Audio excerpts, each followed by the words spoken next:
ഇന്ന് നമ്മൾ പഠിക്കാൻ പോകുന്നത് ഇംഗ്ലീഷിലെ വളരെ പ്രധാനപ്പെട്ട വളരെ ഡിഫിക്കൽട്ടായിട്ടുള്ള ഒരു ടെൻസാണ് പ്രസൻറ്റ് പെർഫെക്റ്റ് ടെൻസ്. എല്ലാ ടെൻസുകളിലും വെച്ച് ഏറ്റവും ഡിഫിക്കൽട്ടായിട്ടുള്ള ടെൻസാണ് പ്രസൻറ്റ് പെർഫെക്റ്റ് ടെൻസ്. എന്തായാലും ഇന്നത്തെ ലെസണിൽ അത് നമുക്ക് വളരെ ഈസി ആയിട്ട് മാറും. ഒരുപാട് എക്സാമ്പിൾസ് നമ്മൾ പഠിക്കാൻ പോകുന്നു. അത് എവിടെയൊക്കെ ഉപയോഗിക്കാം എന്നതിനെക്കുറിച്ച്. ചില സിറ്റുവേഷൻസിലൊക്കെ പ്രസൻറ്റ് പെർഫെക്റ്റ് ആണോ ഉപയോഗിക്കേണ്ടത്, അതല്ലെങ്കിൽ പാസ്റ്റ് പെർഫെക്റ്റ് ആണോ എന്ന ഒരു സംശയം തോന്നും. പിന്നെ ചില സിറ്റുവേഷൻസിലൊക്കെ പാസ്റ്റ് സിമ്പിൾ അല്ലേ അവിടെ ഉപയോഗിക്കേണ്ടത്, പ്രസൻറ്റ് പെർഫെക്റ്റ് അല്ലല്ലോ എന്നൊക്കെ നമുക്ക് തോന്നും. അപ്പോൾ ഇന്ന് ആ സംശയങ്ങളൊക്കെ മാറും. പ്രസൻറ്റ് പെർഫെക്റ്റ് ടെൻസ് എവിടെയൊക്കെ ഉപയോഗിക്കാം എന്നത് നമുക്ക് ഒരുപാട് എക്സാമ്പിൾസിൽ കൂടി നമുക്ക് നോക്കാം. ഒരു example, I have lived in this house four 3 years. ഞാൻ ഈ വീട്ടിൽ 3 yearsആയി താമസിച്ചിട്ടുണ്ട്. ഇപ്പോൾ ഐ ഹാവ് ലിവ്ഡ് എന്നാണ് ഉപയോഗിക്കുന്നത്. അതിനർത്ഥം 3 years മുമ്പ് പാസ്റ്റിൽ ഞാൻ ഇവിടെ താമസിക്കാൻ തുടങ്ങി, ഇപ്പോഴും താമസിക്കുന്നു, ഇപ്പോൾ 3 years ആയി എന്നാണ് അതിനർത്ഥം. I have lived here for 3 years. അപ്പോൾ ഇവിടെ പറയുന്നത് ഒരു ടൈം പീരീഡിനെ കുറിച്ചാണ്. 3 years എന്ന ആ ഒരു ടൈം പീരീഡ്. ഈ ടൈം പീരീഡ് പാസ്റ്റിൽ 3 years മുമ്പ് സ്റ്റാർട്ട് ചെയ്തു, അത് ഇപ്പോൾ വരെ നൗ എന്നാണ് അതിനർത്ഥം. പ്രസൻറ്റ് പെർഫെക്റ്റ് ടെൻസ് ഉപയോഗിക്കുമ്പോൾ ചില സെൻറ്റൻസുകളിലൊക്കെ നമ്മൾ കാണാറുണ്ട് ഹാവ് ഹാഡ് എന്ന ഒരു പ്രയോഗം. I have had a car for 5 years. I have had a car for 5 years. അതിനർത്ഥം എന്താണ്? ഹാവ് ഹാഡ് എന്നാണ് ഉപയോഗിച്ചിരിക്കുന്നത്. എനിക്ക് 5 കൊല്ലമായി ഒരു കാറുണ്ട്, ഇപ്പോഴും ഉണ്ട്. 5 കൊല്ലം മുമ്പ് ഞാൻ കാർ വാങ്ങി, ഇപ്പോഴും ആ കാറുണ്ട് എന്നാണ് അർത്ഥം. I have had a car for 5 years. ഈ ഹാവ് ഹാഡ് എന്ന് പറയുന്നത് ഐ കഴിഞ്ഞിട്ട് വന്നിരിക്കുന്ന ഹാവ്, ഐ ഹാവ്, അത് ഓക്സിലിയറി വെർബാണ്. പിന്നെ വന്നിരിക്കുന്നത് ഹാഡ് എന്നാണ്. അത് past participle form of have ആണ്. Have, had, had. Have, to have എന്നതിൻ്റെ പാസ്റ്റ് ടെൻസ് ഫോമാണ് ഹാഡ്. അതിൻ്റെ പാസ്റ്റ് പാർട്ടിസിപ്പിൾ ഫോം ഹാഡ് എന്ന് തന്നെയാണ്. അപ്പോൾ ഐ ഹാവ് ഹാഡ് എന്ന് പറയുമ്പോൾ ഹാവ് എന്നത് ഓക്സിലിയറി വെർബും ഹാഡ് എന്നത് ഹാവ് എന്ന വെർബിൻ്റെ പാസ്റ്റ് പാർട്ടിസിപ്പിൾ ഫോം ആണ്. അപ്പോൾ അത് പ്രസൻറ്റ് പെർഫെക്റ്റ് ടെൻസ് ആണ്. അപ്പോൾ ഇനി ഹാവ് ഹാഡ് എന്ന് കാണുമ്പോൾ കൺഫ്യൂഷനൊന്നും വേണ്ട.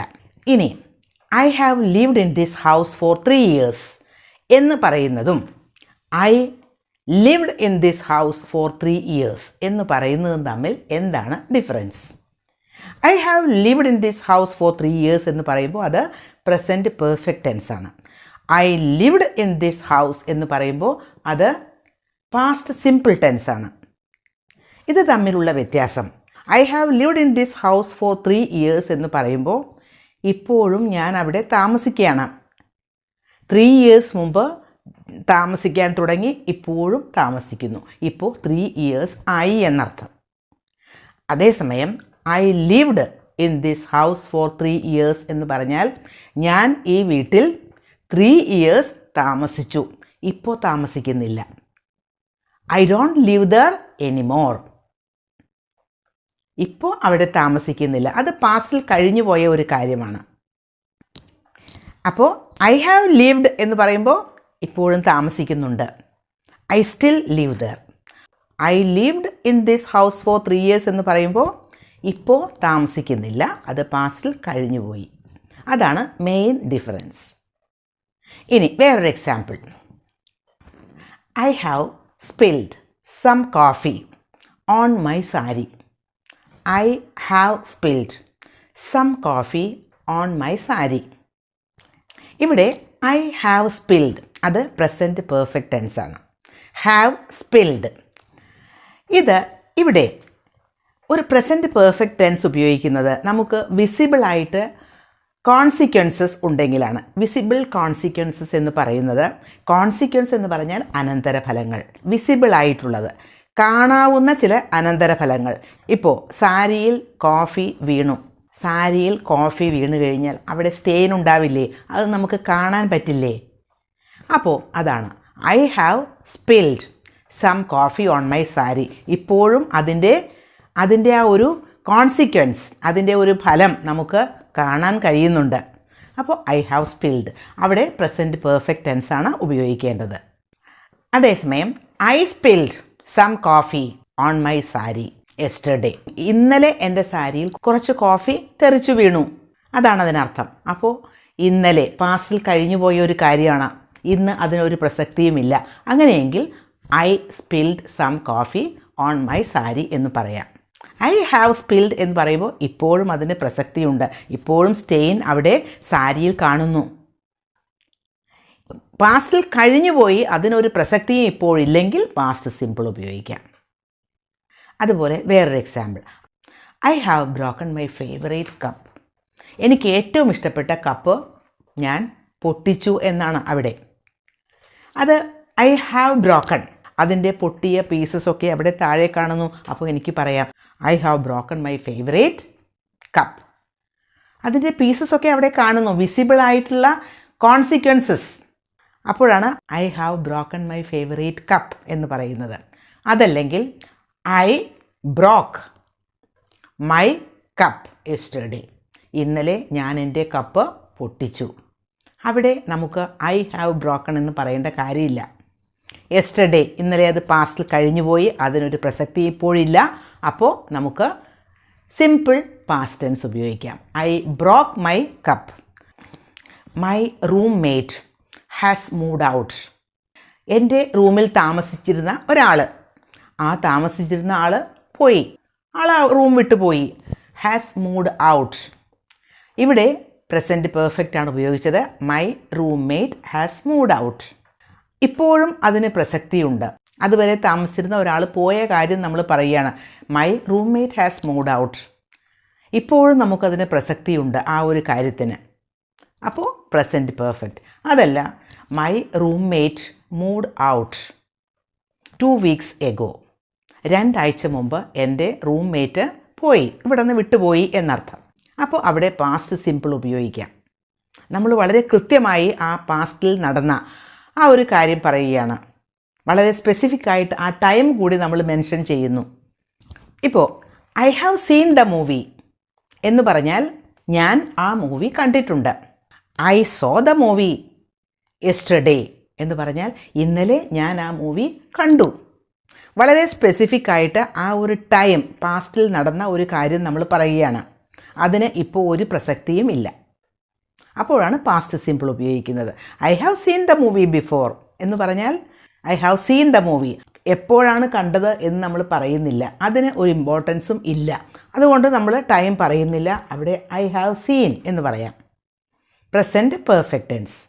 അതേസമയം I saw the movie yesterday എന്ന് പറഞ്ഞാൽ ഇന്നലെ ഞാൻ ആ മൂവി കണ്ടു. വളരെ കൃത്യമായിട്ട് ആ ഒരു ടൈം കൂടി നമ്മൾ പറയുന്നു.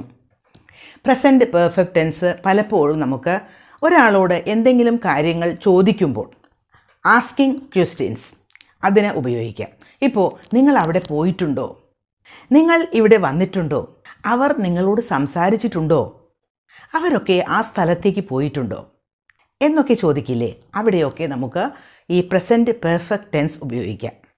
അങ്ങനെ നിങ്ങൾ കണ്ടിട്ടുണ്ടോ, പോയിട്ടുണ്ടോ എന്നൊക്കെ ചോദിക്കുന്നത് എപ്പോഴെങ്കിലും, ഇതിന് മുൻപ് എൻറ്റയർ ലൈഫ് എടുക്കുമ്പോൾ എപ്പോഴെങ്കിലും പോയിട്ടുണ്ടോ എന്നാണ് ചോദിക്കുന്നത്. Have you seen the movie before, നിങ്ങൾ ആ മൂവി ഇതിനു മുമ്പ് കണ്ടിട്ടുണ്ടോ എന്നാണ്. ഹാവ് യു സീൻ, അപ്പോൾ have and seen present perfect tense ആണ്. എപ്പോഴും അത്തരം ക്വസ്റ്റ്യൻസ് ചോദിക്കുമ്പോൾ ബിഫോർ എന്ന ഒരു വേർഡ് ഉപയോഗിക്കാറുണ്ട്. സാധാരണ കോമൺ ആയിട്ട് ഉപയോഗിക്കാറുണ്ട്. അത് ഉപയോഗിക്കണം എന്ന് നിർബന്ധമില്ല. പക്ഷേ have you seen the movie എന്ന് ചോദിക്കാം, have you seen the movie before എന്നും ചോദിക്കാം. ഹാസ് ഹി മെറ്റ് യു, അവൻ നിങ്ങളെ കണ്ടിട്ടുണ്ടോ. ഹാവ് യു ഡൺ ദിസ്, നിങ്ങളിത് ചെയ്തിട്ടുണ്ടോ. Have you done this. Have you been to England before, have you been to England before, നിങ്ങൾ മുൻപ് ഇംഗ്ലണ്ടിൽ പോയിട്ടുണ്ടോ എന്നാണ്. Have you been to England before. ഇത്തരം ക്വസ്റ്റ്യൻസിൽ നമ്മൾ സാധാരണ ഉപയോഗിക്കുന്ന വേറൊരു വാക്കാണ് ever. Have you ever been to England, have you ever been to England before? അങ്ങനെയും ചോദിക്കാം. എവർ എന്ന ഒരു വേർഡ് അതിനകത്ത് ആഡ് ചെയ്യാം. ഇത്തരം ക്വസ്റ്റ്യൻസിൽ എവർ കോമൺ ആയിട്ട് യൂസ് ചെയ്യുന്ന ഒരു വാക്കാണ്. Have you ever come here? ഇങ്ങനെയൊക്കെ. Have you read this book before? ഈ ബുക്ക് നിങ്ങൾ മുൻപ് വായിച്ചിട്ടുണ്ടോ എന്നാണ്. അപ്പോൾ നമുക്ക് ഉണ്ടെങ്കിൽ yes I have read this book എന്ന് പറയാം. ഇനി വായിച്ചിട്ടില്ല എന്നാണെങ്കിൽ I haven't read this book. I haven't എന്ന് പറയുന്നത് I haven't read this book before. ഞാൻ മുമ്പ് ഈ ബുക്ക് വായിച്ചിട്ടില്ല. അപ്പോൾ ഐ ഹാവിൻറ്റ് എന്ന് പറയുന്നത് ഐ ഹാവ് നോട്ട്, ഞാൻ വായിച്ചിട്ടില്ല എന്ന നെഗറ്റീവ് മീനിങ് ആണ് കിട്ടുന്നത്. ഇനി ഐ ഹാവിൻറ്റ് എന്ന് പറയുന്നതിന് പകരം I have never read this before. I have never read this book before. I have never എന്ന് ഉപയോഗിക്കുമ്പോൾ അതൊരു നെഗറ്റീവ് മീനിങ് കിട്ടും. പിന്നെ നോട്ട് എന്ന വേർഡിൻ്റെ ആവശ്യമില്ല.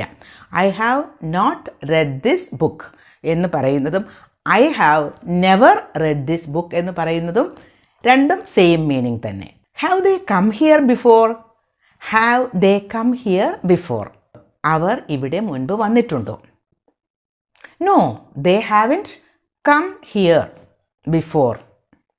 നോ ദേ ഹാവിൻറ്റ് കം എന്നാണ് പറഞ്ഞത്. ദേ ഹാവിൻറ്റ് അതല്ലെങ്കിൽ no they have never come here. They have never come here. ഇനി പ്രസൻറ്റ് പെർഫെക്റ്റ് ഉപയോഗിക്കുമ്പോൾ ഉപയോഗിക്കുന്ന ഒരു വേർഡാണ് ഓൾവേസ്. ഇത് എങ്ങനെയാണ് ഉപയോഗിക്കുന്നത്? I have always liked strawberries. ഞാൻ എന്നും സ്ട്രോബെറീസ് ഇഷ്ടപ്പെട്ടിട്ടുണ്ട്. എന്നും എനിക്കത് ഇഷ്ടമാണ് എന്നാണ് അതിൻ്റെ അർത്ഥം. I have always liked strawberries. I have always wanted to go to China. ഞാൻ എന്നും ആഗ്രഹിച്ചിട്ടുണ്ട് ചൈനയിൽ പോകുന്നതിന്. I haven't been to China. I haven't been to China. ഞാൻ ചൈനയിൽ ഇതുവരെ പോയിട്ടില്ല. I always wanted to go to China. അവിടെയും ഓൾവേസ് എന്നതിൻ്റെ ഉപയോഗം നോക്കൂ. എന്നും എനിക്ക് അവിടേക്ക് പോകാൻ ഇഷ്ടമാണ് എന്നാണ്. എപ്പോഴും ഞാനത് ഇഷ്ടപ്പെട്ടിട്ടുണ്ട്. I haven't been there. ഞാൻ അവിടേക്ക് പോയിട്ടില്ല, ഇതുവരെയും പോയിട്ടില്ല എന്ന അർത്ഥത്തിലാണ് അങ്ങനെ പറയുന്നത്. അപ്പോൾ ഇതൊക്കെയാണ് പ്രസൻറ്റ് പെർഫെക്റ്റ് ടെൻസിൻ്റെ ഉപയോഗങ്ങൾ. അപ്പോൾ ഇത്തരത്തിലൊക്കെ പ്രസൻറ്റ് പെർഫെക്റ്റ് ടെൻസ് ഉപയോഗിക്കാം. ഇനി നമുക്ക് പഠിച്ച കാര്യങ്ങൾ ഒന്നുകൂടി ഒന്ന് നോക്കാം. To talk about something that started in the past and is still true now. ഒരു കാര്യം പാസ്റ്റിൽ തുടങ്ങി ഇപ്പോഴും അത് ട്രൂ ആണ്. അപ്പോൾ പ്രസൻറ്റ് പെർഫെക്റ്റ് ടെൻസ് ഉപയോഗിക്കാം. I have lived in this house for 3 years. To talk about something that happened in the past and you can see the consequences of it. പാസ്റ്റിൽ നടന്ന ഒരു കാര്യമാണ്, പക്ഷേ ഇപ്പോഴും നമുക്ക് അതിൻ്റെ കോൺസിക്വൻസസ് കാണാൻ കഴിയുന്നു. അങ്ങനെയുള്ള സന്ദർഭത്തിൽ നമുക്ക് പ്രസൻറ്റ് പെർഫെക്റ്റ് ഉപയോഗിക്കാം. I have spilled coffee on my saree. To talk about something that happened in the past and it is not important when it happened. ഒരു കാര്യം പാസ്റ്റിൽ നടന്നു, പക്ഷേ ഒരു ഇമ്പോർട്ടൻസും ഇല്ലാത്ത ഒരു കാര്യമുണ്ട്, അതെപ്പോൾ നടന്നു എന്നത്. അങ്ങനെയെങ്കിൽ അവിടെയും നമുക്ക് പ്രസൻറ്റ് പെർഫെക്റ്റ് ടെൻസ് ഉപയോഗിക്കാം. I have seen the movie. ഞാൻ ആ മൂവി കണ്ടിട്ടുണ്ട്. എപ്പോൾ കണ്ടു എന്ന് പറയേണ്ട കാര്യമില്ല, അത് ഇമ്പോർട്ടൻ്റ് അല്ല. To talk about things that you have never done before or to ask people whether they have done something before. Whether they have done something before. നമ്മൾ ഒരിക്കലും ചെയ്തിട്ടില്ല എന്ന് പറയില്ലേ, അത്തരം കാര്യങ്ങളിലും നിങ്ങളത് ചെയ്തിട്ടുണ്ടോ ഇതിനു മുൻപ് എന്ന് ഒരു ക്വസ്റ്റ്യനായിട്ട് ചോദിക്കുമ്പോഴും നമുക്ക് പ്രസൻറ്റ് പെർഫെക്റ്റ് ടെൻസ് ഉപയോഗിക്കാം. Have you seen the movie before? നിങ്ങൾ ആ മൂവി മുൻപ് കണ്ടിട്ടുണ്ടോ? Question. I have never seen the movie before. ഞാൻ ഒരിക്കലും ആ മൂവി മുൻപ് കണ്ടിട്ടില്ല. അപ്പോൾ പ്രസൻറ്റ് പെർഫെക്റ്റ് ടെൻസ് ഉപയോഗിക്കുന്നത് എങ്ങനെ, അതിൻ്റെ സ്ട്രക്ചർ എങ്ങനെ എന്നൊക്കെ മനസ്സിലായില്ലേ? എങ്ങനെയാണ് അതിൻ്റെ structure? I have seen the movie before. അവിടെ എങ്ങനെയാണ് സ്ട്രക്ചർ? ഐ സബ്ജക്റ്റാണ് ആദ്യം ഉപയോഗിക്കേണ്ടത്.